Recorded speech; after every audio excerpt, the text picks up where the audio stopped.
تو ہوتا یہ ہے کہ چھوٹی سی تحصیل کا ایک شخص اور کسی جگہ اسے کوئی نمائندگی ہے تو وہ بات کرتا ہے، ہم تقریریں کر دیتے ہیں، آپ لوگ سن لیتے ہیں، ذرا غور تو کرے کیا کہہ رہا ہوں۔ کائنات میں سب سے بہترین انسان نبی اور رسول ہوتے ہیں، اور اللہ نے اپنے محبوب پاک کو نبیوں کا امام بنایا ہے۔ اس فضیلت کو سمجھیں۔ یہاں نا جو لوگ لاڈلا کہلاتا ہے نا کوئی بندہ کہ میں لاڈلا ہوں، ویسے یہاں لاڈلے بدلتے رہتے ہیں، کبھی کوئی لاڈلا ہوتا ہے کبھی کوئی لاڈلا ہوتا ہے، ویسے یہاں لاڈلے بدلتے ہیں، لیکن جو لاڈلا ہوتا ہے نا وہ بتاتا بھی ہے کہ میں لاڈلا ہوں۔ اور کسی کا بھی کوئی لاڈلا ہو جائے تو وہ ناز نخرے دکھاتا ہے، رسول کریم اور رب کے لاڈلے محبوب ہیں۔ لیکن جو بات میں نے آپ کی خدمت میں عرض کرنی ہے آپ اس پر توجہ کریں گے۔ حضور امام الانبیاء ہیں، اللہ کے محبوب ہیں، نبی پاک علیہ السلام کا پتھروں نے کلمہ پڑھا ہے، چاند حضور کے اشارے پر ڈوبتے ہوئے واپس لوٹ آیا ہے، سورج ڈوبتے ہوئے آ گیا ہے، چاند کے 2 ٹکڑے ہوئے ہیں، یہ ساری حضور کی شانیں۔ اللہ نے اپنے محبوب کو معراج عطا فرمائی ہے، لیکن ملت کے جوانوں آپ کو پتہ ہے ہمارے نبی پاک کا سب سے پہلا تعارف کیا ہے؟ حضور کا سب سے پہلا تعارف یہ ہے کہ یہ صادق اور امین ہے، یہ سچ بولتے ہیں۔ حضور کے اسوہ نور کی پہلی بات جو لوگوں کے سامنے آئی تھی وہ یہ تھی کہ یہ صادق ہیں، یہ سچے ہیں، یہ جھوٹ نہیں کہتے۔ آپ کو پتہ ہے رسول پاک صلی اللہ علیہ وسلم سے پوچھا گیا تھا حضور مومن کنجوس ہوتا ہے؟ فرمایا کبھی ہو جاتا ہے۔ یا رسول اللہ مومن بزدل بھی ہوتا ہے؟ فرمایا کبھی ہو جاتا ہے۔ یا رسول اللہ مومن جھوٹ بولتا ہے؟ تو میرے کریم نے فرمایا نہیں، میرا مومن جھوٹ نہیں بولا کرتا۔ حضور کا جو پہلا تعارف ہے نا، یہ جو حضور کی 40 سالہ زندگی ہے نا، اسے نبی پاک علیہ السلام نے اپنی نبوت کی دلیل کے طور پر بیان فرمایا ہے۔ فرمایا فَقَدْ لَبِثْتُ فِيكُمْ عُمَرًا مِّن قَبْلِهِ أَفَلَا تَعْقِلُونَ۔ محبوب آپ ان سے کہہ دے میں نے تمہارے بیچ وقت گزارا ہے، تمہیں عقل نہیں؟ کوئی میری طرح کا سچا دیکھا ہے تو دکھاؤ۔ آج میری ملت کا سب سے بڑا مسئلہ جھوٹ ہے، سب سے بڑا مسئلہ اعتماد نہیں۔ بیوی اپنے شوہر سے کہتی ہے کہ تو تھوڑے پیسے دے لیا کر، تھوڑے ایک جوڑے پہ میں گزارا کر لوں گی، میرے ساتھ سچ تو بول۔ تو لاہور جاتا ہے تو لاہور کا بتا کے جا۔ ماں کہتی ہے پتر سے کہ پتر تھوڑی باتیں بتایا کر پر سچی بتایا کر۔ قوم کا اعتماد اٹھ گیا سیاستدانوں سے، تم نے لمبے چوڑے وعدے کیے، تم نے بڑی باتیں سنائی۔ تم دیکھیں نا، آپ کی توجہ اگر ہو تو میں ایک حوالہ اس طرح کا بھی عرض کروں آپ کی خدمت۔ سبز باغ دکھا کے لوگوں کو کبھی پریشان نہیں کرنا چاہیے، کبھی بھی۔ یہ ہمارے پیر بھلا کیا کرتے ہیں بیچارے، ایک کرامت اللہ خیر کرے کبھی کوئی ایک بن جاتی ہے نا تو پھر وہ کمپنی کی مشہوری کا ذریعہ بنتی ہے۔ وہ کہتے ہیں اس کرامت کو بھی فیس بک پہ ڈالو۔ میں نا کراچی جا رہا تھا تو لاہور میں تھوڑا سا مریض ہوں، مجھے الرجی ہو جاتی ہے، زیادہ دیر بیٹھ نہیں سکتا، تو ایک کانفرنس میں مجھے شرکت کرنی تھی۔ تو ایئرپورٹ سے ہی میں نے دوستوں سے پوچھا موسم تمہارا کیسا ہے؟ کہنے لگے پیر صاحب بڑی گرمی ہے اور شدت ہے بڑی، اے سی چلا کے بھی گاڑی میں دقت ہے۔ تو میں نے کہا اچھا دعا کرتے ہیں اللہ بارش برسا دے۔ تو یہ دعا لاہور ہو رہی تھی، میں کراچی ایئرپورٹ پہ اترا تو بارش ہو رہی تھی۔ تو وہ جو مجھے لینے آئے تھے نا صاحب، وہ گاڑی میں ایک بندے کو کہہ رہے ہیں کہ وہ پیر صاحب نے لاہور آکھیا سی 1.5 گھنٹے جمی آ گیا ہے۔ وہ میں نے اسے کہا وہ بس کر، اب آگے نہ بتا، ایسا نہ ہو کہ 2-4 لوگ آ جائیں کہ پیر صاحب جو کہتے ہیں وہ ہو جاتا ہے۔ جیڑے محرم راز حقیقت دے اور راز حقیقت کھول دے نہیں، جیڑے محرم راز حقیقت دے اور راز حقیقت کھول دے نہیں، اے جنہ ویکھیا نہیں او کرن گلاں، جنہ ویکھ لیا او تے بول دے ہی نہیں۔ اس لیے یہ اس طرح کرامتوں کو نا کمپنی کی مشہوری کا ذریعہ، ہمارے سیاستدان ہمارے بڑے لیڈران وہ سبز باغ دکھا دیتے ہیں۔ آپ تھوڑی باتیں کریں، محدود کریں، مختصر کریں۔ دیکھیں اللہ کے محبوب علیہ السلام سے طائف والوں نے کہا تھا، جب حضور علیہ السلام نے دین کی تبلیغ کی تو سیرت میں یہ عنوان بھی ہمیں ملتا ہے، یا رسول اللہ صلی اللہ علیہ وسلم اگر آپ کو کل حکومت ملتی ہے تو ہمیں حصہ ملے گا؟ عرب کے لوگوں کا مزاج تھا نا، انہوں نے حضور سے کہا اگر کل کلاں حکومت ملتی ہے تو ہم شریک ہوں گے؟ تو حضور مسکرائے، اور میرے نبی پاک کو حکومت ملنے کا پاک کتنا زیادہ تھا کہ مکے سے ہجرت کر رہے ہیں، مدینہ شریف ابھی پہنچے نہیں، رستے میں سراقہ بن مالک سے کہہ رہے ہیں کسرا کے کنگن آئیں گے، یعنی حضور بتا رہے ہیں کہ سپر پاور بھی ساری یہاں آ جائے گی۔ حضور تو خندق والے دن ایک ہتھوڑا مارتے تھے تو فرماتے تھے روم فتح ہو گیا، دوسرا مارتے تھے تو کہتے تھے ایران فتح ہو گیا۔ یہ بخاری میں چیزیں آپ کو ملیں گی۔ حضور کو کامل یقین تھا کہ اذا جاء نصر اللہ والفتح، کامل یقین تھا کہ ان فتحنا لک فتحا مبینا، یہ ہوگا سارا کچھ۔ لیکن انہوں نے جب کہا نا ہمیں حصہ ملے گا تو حضور مسکرائے، فرمایا تم کہتے ہو حکومت تمہیں ملے گی، فرمایا بھائی سنو، حکومت اسے ملتی ہے جسے اللہ عطا کرتا ہے۔ بات ختم کر دی۔ سچ بولے زندگی میں، سچی بات کریں۔ اللہ کے رسول صلی اللہ علیہ وسلم نے ہمیں پہلا سبق سچ کا دیا، اسے سادی تقریر نہ سمجھنا، یہ عنوان دین ہے۔ اپنی زندگی سے جھوٹ کو نکال دیں۔ آپ جو تھوڑی باتیں کر لیں پر جو کہیں اس پر کھڑا ہونا سیکھیں، اپنی زندگی کے اندر استقامت کا نور لائیں۔ جوانوں، کبھی بھی جھوٹ کی بنیاد پر رشتے نہ قائم کرنا۔ آتے ہیں رشتہ دیکھنے والے تو کوئی باتیں سناتے ہیں، ہمارے گھر والے ہو بیٹا تو ولی ہوتا ہے، کیا بات ہے، اور پھر بعد میں یہ حالت ہوتی ہے کہ اماں کہتی ہے میں آپ بڑا سمجھانی ہے، انہوں میری بھی نہیں سنتا، تو وہ رشتہ دیکھتے وقت تو آپ نے کہا تھا کہ بہت بڑا درویش ہے۔ آپ اور بچی والے بھی کچھ ایسے کام کرتے ہیں، رشتہ کرانے والے سے کہتے ہیں ہم نے کار بھی دینی ہے۔ کیوں آپ نے لالچ پیدا کیا؟ کیوں پہلے آپ نے خرابیاں کی؟ اپنی زندگی میں سچ بولیں، سچی بات کریں، کبھی بھی کوئی ایسا کام نہ کریں جس سے کہ لوگوں کی طبیعت ایسی ہو کہ لوگ سمجھیں کہ یہ لوگ تو غلط بیانی کے عادی ہیں۔ دیکھیں بخاری میں موجود ہے، سیرت کی تمام کتابوں میں الفاظ کے اختلاف کے ساتھ یہ اپنی اصل کے ساتھ یہ چیز ہر جگہ موجود ہے۔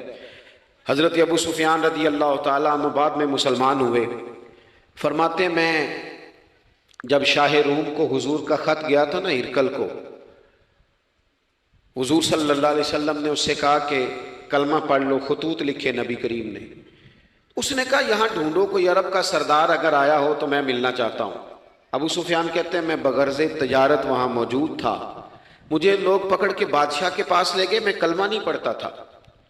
جب کوئی کسی کا مخالف ہوتا ہے تو اس نے کوئی کہانی بھی یاد کی ہوئی ہوتی ہے، ان لوگوں نے کہانی بھی یاد کی ہوئی تھی، معاذ اللہ جادوگر ہیں، شاعر ہیں، یہ کہانیاں بھی سناتے تھے۔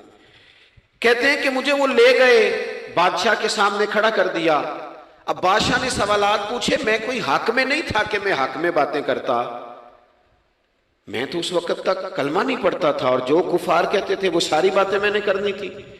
کہتے ہیں بادشاہ نے اپنے دربار میں کھڑا کر کے سوال کیے، بڑے سوال پوچھے، بڑے میں نے جواب دیے، بڑے سوال پوچھے۔ یہ بھی پوچھا کہ ماننے والے ان کے غریب ہیں کہ امیر ہیں؟ میں نے کہا نہیں، ماڑے ماڑے بندے ہیں۔ میلاد کے جلوسوں میں بھی ماڑے ماڑے بندے ہی جاتے ہیں، ماڑے ماڑے غریب لوگ ہیں۔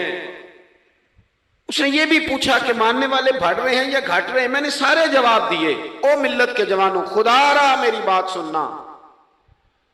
ابو سفیان کہتے ہیں غیروں کا دربار، سوال کرنے والا بھی کلمہ نہیں پڑھتا، ابھی جواب دینے والا بھی کلمہ نہیں پڑھتا۔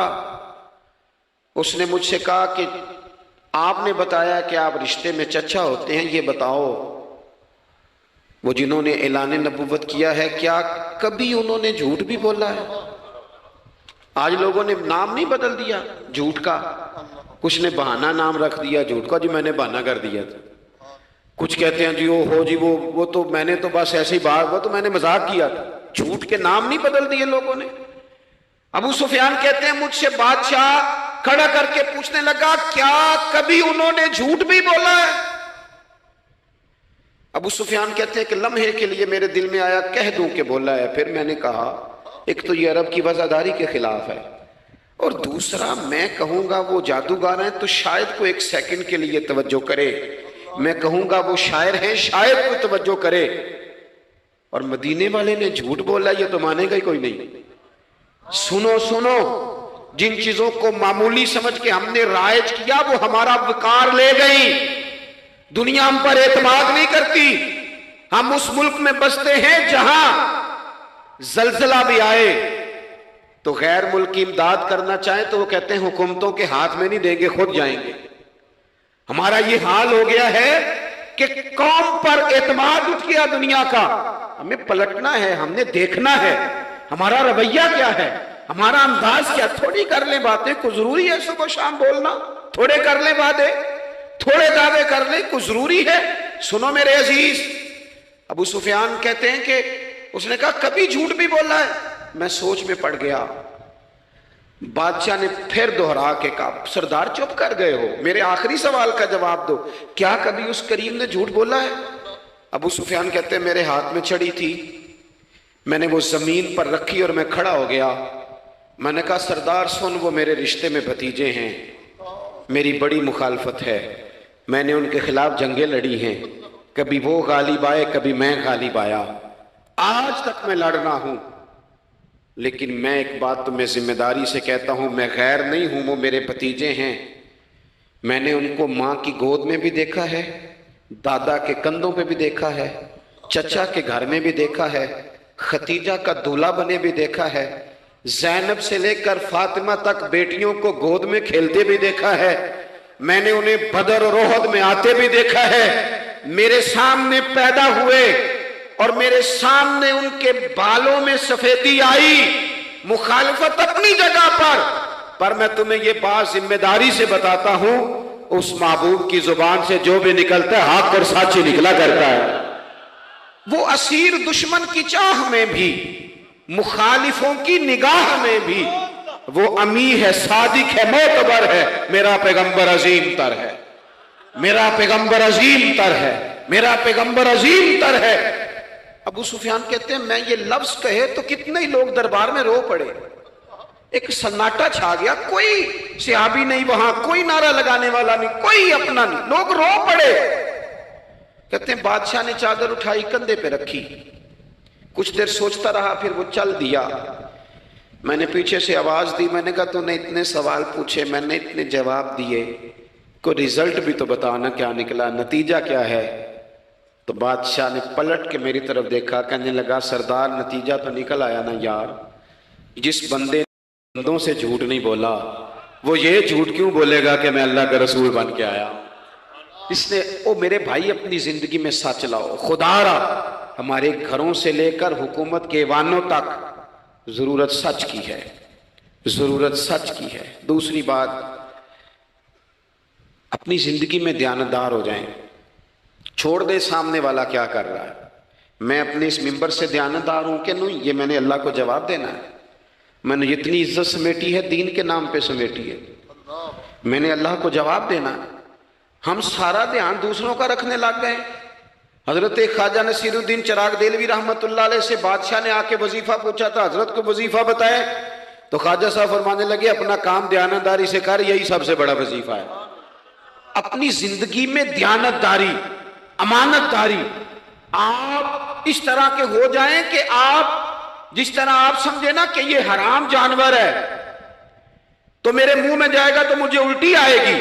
آپ کبھی دیکھیں نا کہ حرام گوشت کوئی آپ کو بتا دے, آپ 2 لقمے آپ نے کھا بھی لیے, لطف آیا, تو کسی نے کان میں کہا یہ تو ذبح ہی نہیں ہوا تھا, بیمار تھا, تو الٹی آ جاتی ہے کہ نہیں؟ بولو, کیا آ جاتی ہے؟ انسان کا ذہن قبول کرتا ہے حرام کھانے کو. 2 کلو گوشت پہ الٹی آتی ہے تو 2 کروڑ روپے پہ کیوں نہیں آتی؟ ہمارے ایک دوست ہیں, یونیورسٹی کے لیکچرار ہیں, مجھے ایک دفعہ فرمانے لگے پیر صاحب عجیب بات ہے, ایک بندے کو نا کہیں جوتا پڑا مل گیا, بڑا قیمتی تھا پر ایک پیر تھا جوتے کا. ہماری دیانتداری کچھ اس طرح کی ہے, ایک پیر ملا, جوتا بڑا قیمتی تھا, مہنگا تھا, تو اس نے اس کا مالک ڈھونڈنا شروع, یہ کس کا ہے, یہ کس کا ہے, یہ کہ وہ شور کر رہا ہے. لیکن تھوڑا سا آگے جا کے جوتے کا دوسرا پیر مل گیا, پر اس نے مالک ڈھونڈنا بند کر دیا. اس کو اب اس کا دوسرا پاؤں مل گیا تو اب اس نے, یعنی کئی دیانتدار بڑے دیانتدار ہیں لیکن دوسروں کے معاملے میں, اپنے معاملے میں نہیں. اپنی زندگی میں انصاف کریں. میں مسجد میں جمعہ پڑھاتا ہوں. میں نے ایک دن اپنے ایک مدرسے کے طالب علم سے پوچھا, بیٹا جمعرات کو میں نے پوچھا, میں نے کہا صبح جمعے میں تقریر کیا کرنی ہے؟ کہتے میں جو فیصلہ نہیں کیتا. میں کہا تو بڑا مولوی ہے نا, میں چھوٹا, میں تو جمعہ پڑھا کے شام میں فیصلہ کر لینا بھی اگلے جمعے کی بیان کرنا ہے. کیوں؟ میں چاہتا ہوں میں ممبر سے دیانتدار رہوں, میں ایک ہفتہ تیاری کروں, میں نے قوم کو اللہ رسول کا دین بتانا ہے, میرا یہ مقصد تو نہیں ہے کہ 1 گھنٹہ مجھے ملے تو میں نے کسی طریقے سے اسے پار کرنا ہے. آپ اپنے کام کے ساتھ ہمیشہ دیانت کا مظاہرہ کریں. اگر آپ دیانتدار ہو جائیں. حضرت سعید بن عامر رضی اللہ تعالیٰ عنہ کو حضرت عمر نے کہا میں آپ کو ایک صوبے کا گورنر بنانا چاہتا ہوں. رو پڑے, فرمانے لگے اس قابل نہیں ہوں. آپ کہیں مجھے بھی آپ کہہ دیں کہ فلانا عہدہ ملتا ہے تو تیار ہے ساری دنیا. کون انکاری ہے اس کام سے؟ سب تیار بیٹھے. لیکن روتے تھے لوگ کا جناب میں کہاں کر سکتا ہوں. حضرت عمر نے لگا دیا حمص کا گورنر. کچھ مہینوں کے بعد حضرت عمر تشریف لے گئے. جا کے پوچھا کہ کیسا ہے؟ تو پہلے تو ایک لسٹ منگوائی حضرت عمر نے. کچھ مال آیا ہے تو مختلف صوبوں میں بانٹنا ہے, غریبوں کی لسٹ لاؤ. ان کے صوبے کی لسٹ آئی تو تیسرا نام گورنر صاحب کا تھا. وہ کہا تمہارا گورنر مسکینوں غریبوں میں؟ کہنے لگے حضرت صاحب جو لسٹ بنانے والے تھے وہ کہنے لگے اب ان کے وجود پر جو کپڑے ہیں جگہ کوئی نہیں بچی, پیوند کہاں لگانے ہیں. دامان توکل کی یہ خوبی ہے کہ اس پر پیوند لگے ہوتے ہیں پر دھبے نہیں ہوتے. پیوند لگے ہوتے ہیں پر دھبے نہیں ہوتے. حضرت عمر نے معلومات کی ان کے صوبے میں جا کے تمہارا گورنر کس طرح کا ہے. عرض کی حضور 4 شکایتیں. یہ جمہوریت ہے. آج تو ہر سیاسی جماعت میں ڈکٹیٹرشپ ہے. آج کہاں جمہوریت ہے؟ آج تو آپ جتنے شاہ کے وفادار ہو جائیں گے اتنا اچھا عہدہ لیں گے. جتنا مرضی قابل بندہ ہو جماعت کے اندر, لیکن اگر وہ پورا تابع دار نہیں تو نظام نہیں چلتا. جتنا مرضی قابل ہو. حضرت سعید بن عامر رضی اللہ تعالیٰ عنہ 4 شکایتیں, عام آدمی شکایتیں کر رہے ہیں. حضرت عمر نے کہا کون کون سی؟ انہوں نے کہا جی پہلی شکایت یہ ہے کہ ہمارے گورنر, توجہ ہے میرے بھائیوں کی, انہوں نے کہا جی پہلی شکایت یہ ہے کہ گورنر صاحب صرف دن کو ملتے ہیں, انہیں رات کو بھی لوگوں سے ملنا چاہیے. دوسری شکایت یہ ہے کہ جب شروع میں آئے تھے تو فجر کے بعد بیٹھ جاتے تھے, مسائل سنتے تھے. اب سورج نکلنے پر اشراق چاشت کے ٹائم 8, 9, 10 بجے آتے ہیں. تیسری شکایت یہ ہے کہ ہفتے میں 1 دن ملتے ہی نہیں. چوتھی شکایت یہ ہے کہ کبھی کبھی ایسے ہی رونے لگتے ہیں, بیٹھے بیٹھے بے ہوش ہو جاتے ہیں. تو آپ نے دیوانہ آدمی ہمیں دے دیا ہے. حضرت عمر فاروق رضی اللہ تعالیٰ عنہ نے حضرت سعید بن عامر کو مجمع میں پوچھا جناب آپ پبلک کے نمائندے ہیں, آپ کو سوالوں کے جواب دینے چاہیے, بتلائیے نا. اور یہ پبلک کے نمائندے صرف سیاستدان نہیں ہوتے, پیر صاحبان بھی ہوتے ہیں, مسجد کا خطیب بھی ہوتا ہے. اگر حضرت عمر سے پوچھا جا سکتا ہے کرتا کہاں سے آیا تو پیر صاحب سے بھی تو پوچھا جا سکتا ہے نا. ان کو بھی جواب دینا چاہیے, ان کو بھی بتانا چاہیے, اس لیے کہ وہی تو دعویٰ کر رہے ہیں فقر بتانے کا. تو حضرت عمر نے 4 سوال کہا سعید آپ کے ذمے 4 سوالوں کے جواب ہیں. تو حضرت سعید بن عامر نے گردن جھکائی, کہنے لگے پہلے ہی کہا تھا میں گورنری کے قابل نہیں. فرمایا اب تو بن گئے ہونا, جواب تو دینا ہے, حضور بتلائیے. فرمایا پہلا سوال آپ سے یہ ہے کہ یار لوگ کہتے ہیں رات کو کام پڑ جاتا ہے اور آپ ملتے نہیں. تو حضرت سعید بن عامر نے اپنی داڑھی پکڑ لی, عرض کی حضور یہ ساری سفید ہو گئی ہے, بڑھاپا ہے. دن مخلوق کے لیے رکھا ہے, رات اپنے رب کے لیے رکھی ہوئی ہے. اگر پھر بھی کسی کو شوق ہو تو سعید بن عامر جب بھی ملے گا مسجد میں ملے گا. ساری رات بارگاہ ربوبیت کی او سنگیو تھوڑا مسلح بھی یار مضبوط کر لو تھوڑا سا نا. ہم نہ تھک گئے ہیں فون سن کے. بہت سارے لوگ ایسے ہیں جن کے وجود نہیں اتنی تھکے جتنے دماغ تھک گئے. کمنٹس پڑھ کے, کمنٹس دے کے, رائے دے کے بڑے بڑے باصلاحیت لوگوں کے حافظے کمزور ہو گئے. خدا را اپنی صلاحیتوں کو زنگ لگا لو گے.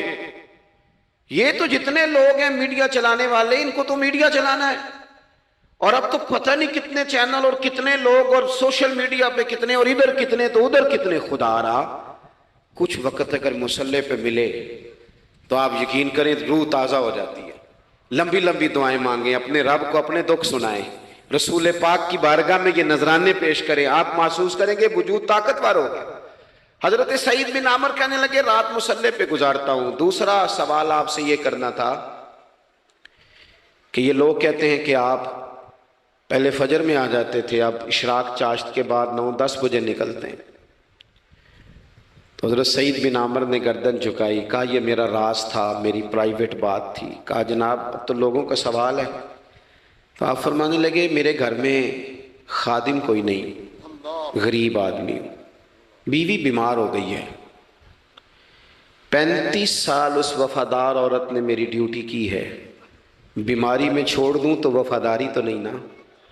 سویرے اٹھتا ہوں، گھر کا کام کرتا ہوں، پھر بیوی کے لیے ناشتہ بناتا ہوں، اسے کھانا کھلاتا ہوں، تیاری کرتے آتے دیر ہو جاتی ہے۔ دوسرے سوال پر لوگ رو پڑے، کہا تیسرا اعتراض آپ پہ یہ ہے کہ ہفتے میں ایک دن ملتے نہیں، تو حضرت سعید بن عامر کہنے لگے میں نے کہا تھا میرا پردہ نہ کھولا جائے، میں بڑا راضی ہوں رب کی عطاؤں پہ، میں کیوں کسی کے سامنے اپنا دکھ بیان کروں؟ گردن کو جھکا دیتا ہے خیرات کا پتھر، جہاں میں مانگنے والوں کے سر کبھی اونچے نہیں ہوتے، اور غیرت ہے بڑی چیز جہانے تگ و دو میں، پہناتی ہے یہ فقر کو تاج سردارا۔ آپ موقع دیں جی، بڑی مہربانی، چھوڑ دیں جی، تھوڑی 1 منٹ صرف جی ہمیں دیں، بولیں نہیں پیار سے جی، ناراض نہیں ہونا، آپ ہمیں موقع دیں۔ بات بھی اب تقریباً قریب ہونے کے قریب آئی۔ کہا حضرت سیدنا سعید بن عامر رضی اللہ تعالیٰ عنہ نے فرمانے لگے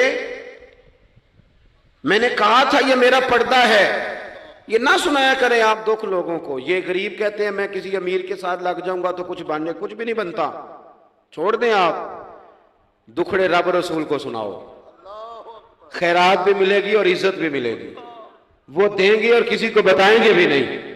حضرت سعید بن عامر رضی اللہ تعالیٰ عنہ سے تیسرا سوال ہوا، کہا جناب آپ ہفتے میں ایک دن ملتے نہیں، تو فرمانے لگے میرا راز تھا پر بتا دیتا ہوں، جوڑا ایک ہی ہے میرے پاس، ہفتے میں ایک دن دھو لیتا ہوں، پھر بیوی کے کپڑے پہن کے سارا دن بیٹھا رہتا ہوں، اگر دوسرا جوڑا ہو تو یہ کام نہ کروں۔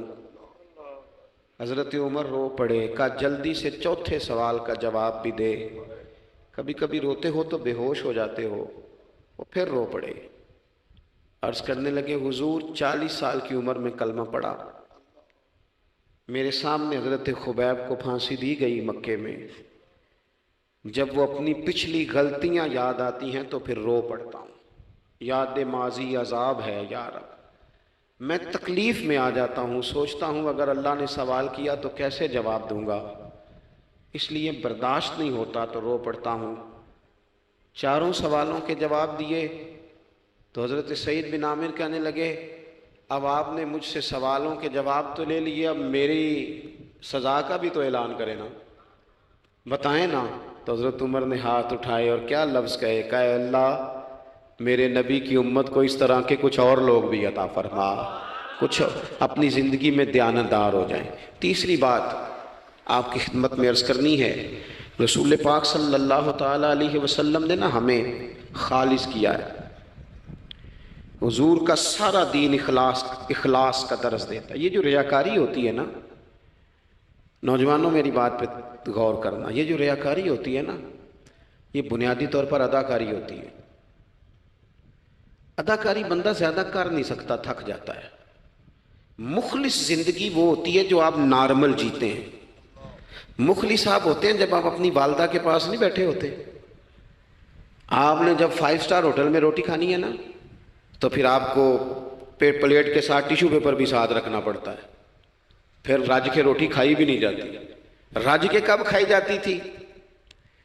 میں ایک جگہ مجھے کچھ بڑے اچھے ہوٹل میں رکھا گیا اور مجھے بڑا انہوں نے محبت کی، تو جب میں لوٹ رہا تھا نا واپس پاکستان تو مجھے کہہ رہے تھے آپ کو مزہ تو آیا ہوگا، میں نے کہا نہیں جی، سچ پوچھیں تو پھر یہ ہے کہ مزہ جب ہی آتا تھا جب اماں سویرے روٹیاں پکاتی تھی، وہ کہندی سی پتر ہے پیڑا نہ اتنے کول ہی لے آیا، تو اس کے پاس بیٹھتے تھے، تو پھر اماں جب سالن دیتی تھی تو کہتی تھی ہور نہیں ملنا، دوجیاں نوں بھی دینا ہے۔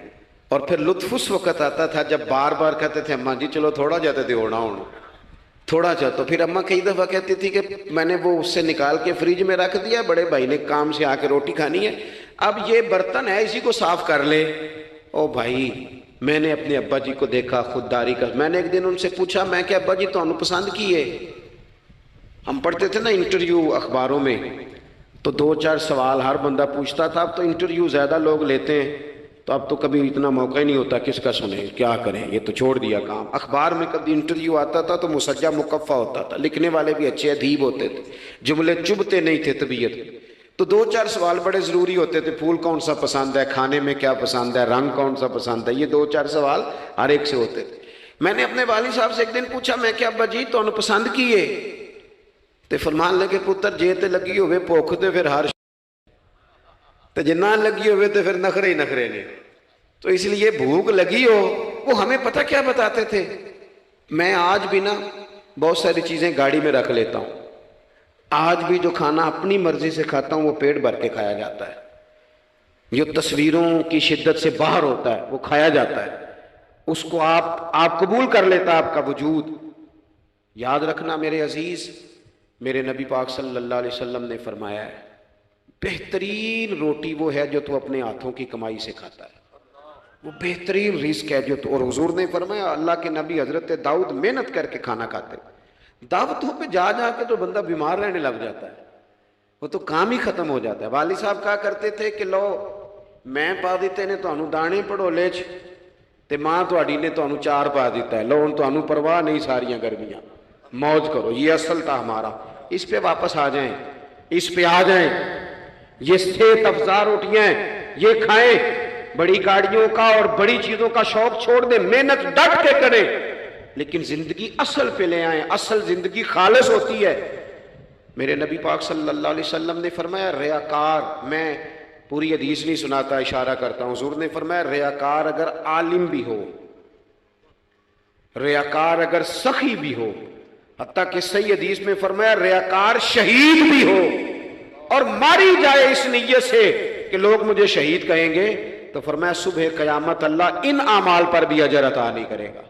اپنی زندگی میں اخلاص پیدا کریں. اور جب خلوص آتا ہے، جب للہیت آتی ہے، مشکل ترین خلافت حضرت ابوبکر صدیق کی ہے. یہ جو حضرت عمر نے بڑی اعلیٰ خلافت کی ہے نا، یہ بنیادیں حضرت ابوبکر نے مضبوط کر کے دی تھی. فتنوں کے تو سر کچل دیے تھے حضرت صدیق اکبر نے. اب حضرت عمر کے لیے کام کرنا انہوں نے آسان کر دیا تھا. میں اکثر کہا کرتا ہوں کہ حضرت عمر کی خلافت کی مضبوطی میں بڑا کردار حضرت ابوبکر صدیق کا ہے. اگر وہ مضبوطیاں نہ کرتے اتنی تگڑی تو کام آگے چلتا نہیں تھا. حضرت سیدنا ابوبکر صدیق کو بڑے فتنوں کا سامنا تھا. ختم نبوت کے محاذ پر کام کرنا ہے، منکرین زکوٰۃ پیدا ہو گئے، امت کو سنبھالنا ہے. یہ ساری ڈیوٹیاں کر کے نا دنیا سو جاتی تھی. وہ دنیا سو جاتی تھی اور حضرت صدیق اکبر ایک نابینا مائی کے گھر میں جھاڑو دینے چلے جاتے تھے. جب بندہ مخلص ہو جاتا ہے نا، ایک نابینا معذور عورت جھاڑو دے رہے ہیں، جب تھوڑا سا وقت بچتا نا عصر کے لیے، یہ ٹائم میں نے اپنے لیے رکھا ہوا ہے، تو مدینہ شریف میں ایک بیوہ تھی جس کی 5-6 بیٹیاں تھی، بیٹا کوئی نہیں تھا. اس کے گھر جاتے تھے، بکریوں کا دودھ دھو کے آتے تھے. معمولی آدمی نہیں، خلیفہ وقت کی بات. کس لیے؟ یہ کام روحانی تسلی کا باعث بنتے، یہ کام آپ کو سکون دیتے، یہ آپ کے اندر وہ طاقت پیدا کرتے ہیں کہ آپ لڑ سکتے ہیں دنیا سے. جب آپ کے پیچھے دعائیں ہوتی ہیں تو پھر میدانوں میں کھڑا رہنا آسان ہو جاتا. حضرت عمر فاروق فرماتے ہیں تیسرا دن تھا جناب صدیق اکبر کے وصال کو، میں مسجد نبوی شریف میں بیٹھا تھا تو 2-3 چھوٹی چھوٹی بچیاں آ گئیں. آ کے کہنے لگی چچا آپ خلیفہ بنے ہیں. میں نے کہا ہاں، ہمارے ساتھ چلیں گے؟ میں نے کہا پتر تمہارے ساتھ کیا ہے؟ کہنے لگی ابو بکر صدیق عصر کے بعد ہمارے گھر آتے تھے، ہمارا بھائی کوئی نہیں، باپ انتقال کر گئے، بکریوں کا دودھ دھو کے دے جاتے تھے، کچھ بیچ کے گزارا کر لیتی تھی، کچھ پی لیتی تھی. 3 دن سے میری ماں رو رہی ہے، میری بہنیں روتی ہیں، اکھاں جدوں میٹیاں زمانہ مینوں روے گا. اونج تے بے قدراں کچھ قدر نہ جاتی کیتی خوب تسلی ہو، لیکن اکھاں جدوں میٹیاں زمانہ مینوں روے گا. اپنا تے اپنا بیگانہ بھی مینوں روے گا. جدوں نہ میں دسیا میں خاراں نوں میخانے وچ، پھر جام ٹوٹ جان گے تے میخانہ مینوں روے گا. کئی لک لک رون گے تے کئی بک بک رون گے. گلیاں دا یانا تے سیانا مینوں روے گا. اور کسی نے کہا تھا میرے مرنے پہ ہر سو شور مچ جائے گا دیکھو گے. یہ رحمت کی امید لگاتے کہا، کرم کی امید، آجزی سے کہا، نذرانے میں کہا کسی درویش نے. کہنے لگے میرے مرنے پہ ہر سو شور مچ جائے گا دیکھو گے. کہنے الوداع سرکار خود تشریف لائیں گے. اور کسی نے کہا تھا کہ بعد مرندے مکھڑا میرا ہو جاوے گے تازہ، پھر سمجھ لینا محبوب میرے نے آن پڑیا جنازہ۔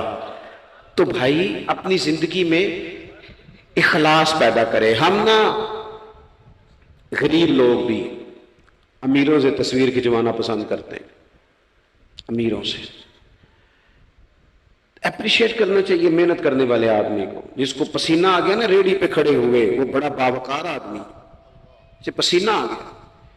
میں ابھی بھی کبھی کبھی جوتا گنڈوا لیتا ہوں، چونکہ میں نے دیکھا ہے میرے ابا جی مجھے کہتے تھے لے جا جتیاں توڑے پا کے ساریاں گنڈا لیا، تو یاد ہے تو میں ابھی بھی چلا جاتا ہوں۔ تو ہمارے ایک پرانے موچی ہیں، میں ان کے پاس ایک دن، وہ بڑے خوددار آدمی، 5 روپے کے 10 دے دے نا، وہ ان کو 10 دے دو، کہتے چوک اپنے 5 روپے۔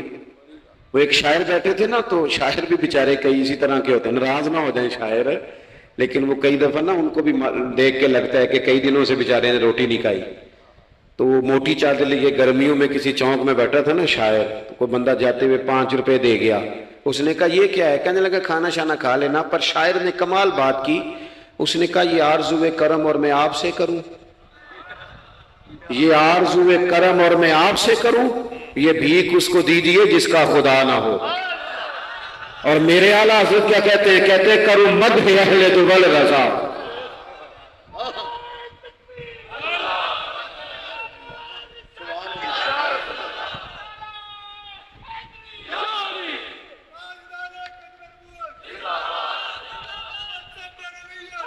ماشاءاللہ۔ تو آپ حضرات میری بات سنیں گے، اپنی زندگی میں اخلاص لائیں، للہیت لائیں۔ چوتھی بات سنیں، اور میں اسی پر بات سمیٹنے کی کوشش کروں گا۔ اللہ کے رسول صلی اللہ علیہ وسلم کی سیرت مبارکہ میں جو چیز آپ کو بڑی نظر آئے گی نا، وہ احساس ہے۔ جب سینے آہستہ آہستہ سخت ہونے لگ جاتے ہیں نا، ہم نا کچھ باتیں سوچ کے اپنے آپ کو سخت کر لیتے ہیں۔ ہمارا جب ایسا جو نیا بھرتی ہوتا ہے، وہ خدمت کے جذبے سے آتا ہے، وہ کہتے ہیں میں نے سارے کام صحیح کرنے ہیں۔ پھر اس کو نا آہستہ آہستہ پتہ لگنے لگ جاتا ہے کہ کچھ لوگ جھوٹا پرچہ بھی درج کراتے ہیں، اسے پھر آہستہ آہستہ پتہ لگنے لگ جاتا ہے کہ یہ سامان ان کا تو گیا تھا 1.5 لاکھ کا، تو انہوں نے 6 کیوں لکھوایا ہے؟ پھر وہ پھر سخت ہونے لگ جاتا ہے۔ لوگوں کو دیکھ کے سخت نہ ہو، سخت نہ ہو۔ پھر آپ کے پاس بڑی باتیں، مجھے ایک دفعہ ایک صاحب نے کہا آپ کو تقریر پہ بلانا ہے، پیسے کتنے لیتے ہیں؟ میں نے کہا دے دو کو 1.5-2 کروڑ روپیہ۔ کہنے لگے تو بہت زیادہ نہیں۔ تو میں کہا وکنا ہے تو پھر بندہ چاج نہ وکے۔ اب تیرا خیال ہے 25-30 ہزار اپنا ریٹ لگوا لیں، اتنے لو ہو جائیں، سانو تخت ہزارے دی لوڑ کیے نالے کی لگے شہر بمول دے نال اسی اپنی بال کے سیکنے ہاں۔ میں نے بہت بڑا مدرسہ شروع کیا، باہر گلہ نہیں لگایا۔ مجھے ایک صاحب کہنے لگے خیر تے ہے تو ان پیسے کتوں ہوندے نے؟ میں کیوں اتھوں جتوں ہوندے نظر نہیں ہوندے۔ فاضل بریلوی کہتے ہیں کرو مدح اہل دول رضا، اور پڑے اس بلا میں میری بلا، میں گدا ہوں اپنے کریم کا، میرا دین پا رہا ہے نہ نہیں، اور کون دیتا ہے دینے کو منہ چاہیے، دینے والا ہے سچا ہمارا۔ میں نے تو معذرت بھی کرنی تھی، میرا خیال ہے کہ 35 سے 37 کے بیچ لوگ ایسے تھے یہاں سے جو آج صبح سے سر شام تک فون کرتے رہے کہ آپ نے چائے ہماری طرف پینی ہے، کھانا ہماری طرف کھانا ہے۔ میں ان دوستوں سے اکثر کہا کرتا ہوں جو میرے ساتھ ہوتے ہیں، میں کہتا ہوں کہ لوگ تلاش کرتے رہتے ہیں، ڈھونڈتے رہتے ہیں کہ رات رہنے کو جگہ ملے، اور ہمارا یہ حال ہے کس نام پہ؟ رسول اللہ کے دین کے نام پہ، حضور کے دین کے نام پہ۔ اپنی زندگی میں احساس پیدا کریں۔ اگر آپ سخت ہو سکتے ہیں، کچھ بھی کہہ کے سخت ہو جائیں، کچھ بھی کہہ کے۔ مجھے میرے سنگی کہتے رہتے ہیں 7-8 گھنٹے کا آپ سفر کر کے جاتے ہیں تو آپ فوٹو والوں پہ سختی کریں، آپ نے کسی سے نہیں ملنا، میں نے ذرا آرام کرنا ہے، میں نے تھوڑا لیٹنا ہے۔ تو میں کہتا ہوں یار اپنی اوقات بھی تو ہمیں دیکھنی چاہیے نا، کون کسی کو ملتا ہے؟ کچھ اور ہے۔ احساس پیدا کریں قوم کا، اپنے دل میں احساس لائیں۔ جب آپ سخت ہو جاتے ہیں نا تو پھر آپ سب کے لیے ہو جاتے ہیں۔ جب بندہ سخت ہو جاتا ہے نا، تھوڑا تھوڑا نا ہمیں لالچی بنایا گیا ہے، مختلف چیزوں پہ انعام رکھے گئے، مختلف رنگوں میں لوگوں کو مختلف انداز میں قائل کیا گیا، مزاجوں میں کچھ بھرا گیا ہے۔ وہ اس طرح کا ماحول بن گیا کہ باپ نے جوانی پتر کو دے دی۔ ساری زندگی وہ جو لوگ سعودی عرب یہاں سے گئے تھے 35 سال انہوں نے وہاں کمبل نہیں بدلا، جس کمبل میں انہوں نے جاتے خریدا تھا واپسی پہ بھی وہی تھا. رہائشیں یہاں بنی وہاں نہیں بنی. میں نے بیرون ملک ایسے لوگ دیکھے ہیں جو 3 وقت روٹی نہیں کھاتے 2 وقت کھاتے ہیں کہ گھر پیسے بھیجنے. لیکن لالچ اتنا عروج پہ چلا جاتا ہے بعض گھروں کا, سب کا نہیں بعض کا, کہ اسی باپ کو جس نے زندگی لگا دی, بچے کہہ رہے ہوتے ہیں ابا جی آپ کو ڈھاب کا کام کر لیتے تو آج ہمارے بارے نے ارے نہ ہو جاتا. مجھے ایک بزرگ فرمانے لگے پیر صاحب بالا کو بھی عزت کران لی ابے دا مالدار ہونا ضروری جے. خدا را اس سے باہر آئیں, احساس پیدا کریں. جب احساس آ جائے, قرآن مجید نے میرے نبی پاک کی شان یہ بیان کی ہے کہ عزیز علیہ ما عنتم حریص علیکم بالمؤمنین رؤوف الرحیم. یہ کمال ہے, اس سے آگے کیا کوئی حاشیہ دے سکتا ہے. رب فرماتا ہے لوگو تم مشقت میں پڑھو تو میرے نبی کو تکلیف ہوتی ہے. آپ کبھی حدیثیں پڑھیں نا تو رونگٹے کھڑے ہوتے ہیں. آپ کو درجنوں حدیثیں اس عنوان کی ملیں گی کہ حضور فرماتے ہیں میرا دل کرتا ہے لمبی نماز پڑھاؤں. نماز اللہ کی, دل حضور کا کرتا ہے. فرمایا دل کرتا ہے لمبی نماز پڑھاؤں, لیکن پیچھے سے کسی بچے کے رونے کی آواز آتی ہے, کسی بوڑھے بیمار کا خیال آتا ہے, میں نماز چھوٹی کر دیتا ہوں. حضور فرماتے ہیں میرا دل کرتا تھا ہر وضو کے ساتھ مسواک ضروری قرار دے دوں, پر تمہیں تکلیف ہوگی, نہیں ضروری قرار دے. آپ احساس کی شدت تو دیکھیں. فرمایا میرا جی چاہتا تھا کہ میں تہجد اپنی امت پہ ضروری قرار دے دوں, لیکن میں نے اپنی چاہت نہیں دیکھی, غلاموں تمہاری نیند دیکھی ہے. وہ دوستو اتنا احساس, دشمن جب قابو آتے ہیں نا.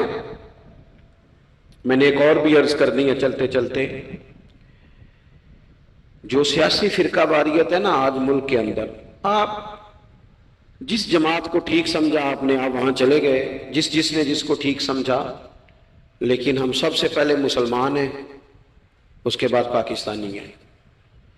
ہمیں اخلاقیات کا دائرہ کبھی نہیں چھوڑنا. اختلاف کے بھی آداب ہوتے ہیں, اختلاف جس سے بھی کریں دلیل کی حد تک کریں, اس کی ذات تک اتر کے نہیں. مہذب قومیں یہ کام نہیں کرتی. حضرت ابو ایوب انصاری نے حضرت عمر سے اختلاف کیا اور سخت کیا. کہا جناب یہ آپ نے, حضرت عمر کو بات کرنے لگے تو حضرت ابو ایوب انصاری کھڑے ہو گئے, کہنے لگے, یا حضرت ابو ذر غفاری کھڑے ہو کے کہنے لگے نہ آپ کی بات مانیں گے نہ آپ کی اطاعت کریں گے. فرمایا میں نے کیا کیا ہے؟ تو کہنے لگے چادر تو ایک ایک بٹی تھی, تو آپ نے اسی چادر کا کرتا اسی کا تامت کیسے بنا لیا؟ حضرت عمر فاروق نے, انہوں نے سوال کیا تھا, حضرت عمر نے دلیل دی. فرمایا میرے بیٹے سے پوچھ لو. حضرت عبداللہ ابن عمر کہنے لگے ایک چادر چونکہ مجھے بھی ملی تھی میں نے اپنے ابا کو دے دی, لہذا کرتا بھی بن گیا. اور اب ہمارے ہاں نا دلیل ملنے پر بھی لوگ اعتراض نہیں چھوڑتے, کیونکہ ذاتی ہوتا ہے نا, دلیل تک تو اختلاف ہوتا نہیں. میرے بھائی اختلاف کے بھی آداب ہونے چاہیے. تو کسی نے کہا تھا کہ تعلق توڑ دینے کے بھی کچھ آداب ہوتے ہیں, کسی کو چھوڑ دینے کے بھی کچھ آداب ہوتے ہیں. اور کسی نے کہا تھا کہ قاتل کو کوئی قتل کے آداب سکھائے, دیکھو دستار کے ہوتے ہوئے سر کاٹ رہا ہے. کوئی ایک چیز چھوڑ دے. ہمارے ہاں اتنی شدت ہو گئی, اور بچے ہمارے ورکر سیاسی جماعتوں کے, خدا را آپ نے یہی بسنا ہے یہی رہنا ہے, یہ آپ کے اپنے لوگ ہیں, مہربانی کریں آپ ضرور ہائی لائٹ کریں کسی کی غلطی, لیکن دائرہ تہذیب کبھی نہ چھوڑیں. کبھی مجھے تو ایک دو اینکر ایک دو دفعہ ملے ہیں, میں نے ان سے کہا مہربانی کریں, آپ کیا مزہ لے رہے ہیں آپ قوم کو تقسیم کر کے, خدا را کچھ سوچیں. آپ کا شغل لگا ہوا ہے, اور یہاں غریب کا یہ حال ہے کہ یہ ابھی عید آ رہی ہے نا, ہم نے بھی کچھ نیکیاں بند کر دی ہیں بعض چیزوں پہ. یہ رمضان شریف گزرا ہے نا, میرے جیسے آدمی کو لوگ نیک سمجھتے ہیں اور اپنے دکھڑے سناتے ہیں. یہ رمضان گزرا ہے تو بیٹیوں کی شادیاں شروع ہوئی ہیں. اب لڑکوں والے تو نیک ہو گئے, اب تو وہ جہیز ہی نہیں مانگتے. یہ خبر پتہ ہے آپ کو؟ منڈے والے داج منگنا چھڈتا جی, وہ نیک ہو گئے. وہ کہندے اسی تہاڈے کو جہیز نہیں لینا, بس 600 بندے دی روٹی پکانی تسی, تے صحیح پکانی جے منڈے دے 11 ایکو واری آنے. کبھی نہیں روٹی کھائی لڑکے کے دوستوں نے اپنے گھر. رمضان میں کھل کر سخاوتیں کرنے والوں, رمضان کے بعد بھی سوچا کرو. اور راشن ونڈن والے لوگ کو عیدوں بعد بھی بھوک لگ دیجئے, عیدوں بعد بھی بھوک لگ دیجئے. رمضان میں ثواب زیادہ ہے لیکن سخاوت تو سارا سال ہی ہے. تو کچھ چیزیں ایسی ہیں ہمیں حضرت سیدنا عمر فاروق نے جب جواب دے دیا نا کہ اس طرح ہے، اب وہ اختلاف دلیل تک تھا، اختلاف دلیل تک تھا، تو حضرت ابو ایوب انصاری اٹھ کے کھڑے ہو گئے، اعتراض کیا، جواب مل گیا تو پتہ کیا فرمانے لگے، کہنے لگے عمر رب تجھے میری طرف سے بہتر سلا دے، اب تو حکم کر، ہم سنیں گے بھی اور تیری اطاعت بھی کریں گے، اب ہم آپ کے پیچھے چلیں گے امیر المومنین۔ تو دلیل تک رکھیں چیزوں کو، دلیل مل جائے تو بات کو ختم کریں۔ تو میرے بھائی احساس اپنی طبیعت میں جب ہم پیدا کرنے لگیں گے، احساس بڑی مشکل ہے غریب کی زندگی۔ امیر تو دوستی امیروں سے لگا لیتا ہے، جب انسان اپنی گاڑی میں سفر کرتا ہے تو پھر وہ کرایہ 5 روپے بڑھ جائے تو اسے تکلیف کوئی نہیں ہوتی، کیونکہ اسے پتہ ہی نہیں۔ بہت سارے امیروں کو تو پتہ ہی نہیں کہ گھی مہنگا ہو جائے تو گھر کے بجٹ پہ بوجھ کتنا پڑتا ہے، ان بیچاروں کو تو پتہ ہی نہیں، تو وہ اس احساس کو کیسے پیدا کریں گے؟ وہ نہیں کر سکتے، اس کے لیے وہاں سے گزر کے آنا پڑتا ہے۔ رسول پاک کی زندگی میں جو احساس کی شدت ہے اسے آپ سمجھیں۔ دشمن جب ہتھے چڑھتا ہے تو پھر، اور دشمن بھی سخت گیر قسم کا ہو تو بندہ اسے چھوڑتا نہیں۔ لیکن حضرت انس بن مالک فرماتے ہیں کہ یہ جو لوگ بدر میں آئے تھے یہ کوئی پھول لے کے نہیں آئے تھے ہاتھوں میں، گجرے پھولوں کے لے کے نہیں آئے تھے، تلواریں لے کے آئے تھے، اور پوری انہوں نے جنگ لڑی، 14 صحابہ شہید کیے، لیکن جب ان کو لا کے باندھا گیا نا مدینے میں تو غصہ تھا صحابہ کو، کس کس کے ہاتھ باندھے۔ حضرت عباس بھی تھے، جب وہ ہائے ہائے کرتے تھے نا مخالف تھے، توجہ ہے میری بات پر؟ او بھائی جو پیار بیٹی پہ آتا ہے وہ بہو پہ بھی تو آنا چاہیے نا، اس پر بھی تو وہ بھی تو کسی کی بیٹی ہے نا۔ اگر تجھے اپنے بیٹے کی دھوپ تنگ کرتی ہے تو ملازم کے پتر اگر دھوپ میں کھڑے ہیں تو وہ بھی تو تجھے احساس ہونا چاہیے، ورنہ خود غرض ہو جائیں گے ہم۔ بات ختم کر رہا ہوں، غور کرنا۔ حضرت انس بن مالک کہتے ہیں میں مسجد نبوی شریف میں حاضر ہوا تو بے چینی کے عالم میں کبھی حضور ادھر جاتے تھے، کبھی ادھر آتے تھے، کبھی ادھر جائے، یا رسول اللہ کیا ہوا؟ یہ وہ لوگ تھے جنہوں نے ستایا تھا، آج باندھا ہے، حضور کیا ہوا؟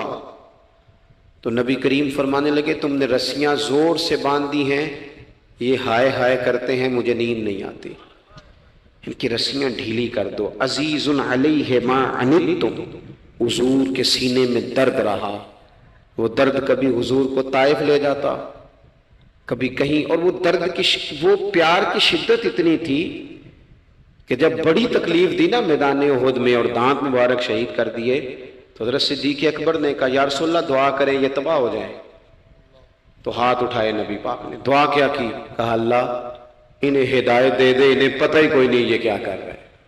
تو میرے عزیز ایک تو اپنی زندگی میں سچ لائیں، خدا را سچ بولیں، آپ پکے وعدے کریں۔ میں ایک دن اپنی مسجد کے امام صاحب سے عرض کر رہا تھا، میں کہہ رہا تھا اگر آپ کہتے ہیں نا کہ 4:20 پہ فجر ہوگی تو 21 پہ نہ پڑھائیں، آپ نے وعدہ کیا 4:20 کا، قوم کو تو انتظار کرنا چاہیے 1-2 منٹ، کوئی حرج نہیں، لیکن ہم جو وعدے کرتے ہیں ہمیں بھی پورے کریں، سچ بولیں، دیانتداری کا مظاہرہ کریں، زندگی خالص گزاریں، جس کے ساتھ بھی وقت گزاریں اس کی خیر خواہی کریں، مخلص ہو جائیں، اور اپنی زندگی احساس والی کریں۔ امام غزالی فرمایا کرتے تھے تو بانٹنے کا ارادہ کر، رب بانٹنے کی توفیق بھی دے دے گا، تو پروگرام تو بنا۔ اللہ کی بارگاہ میں دعا کرتا ہوں جن احباب نے اتنا سارا پنڈال اتنی محبت اور جد و جہد سے سجایا ہے، اللہ تعالیٰ انہیں دین دنیا کی برکتیں عطا کرے، ہم سب کو دولت اخلاص عطا فرمائے۔ آخر دعوانا ان الحمدللہ۔ ایسا بیان سننے کے لیے لائک اور سبسکرائب کریں۔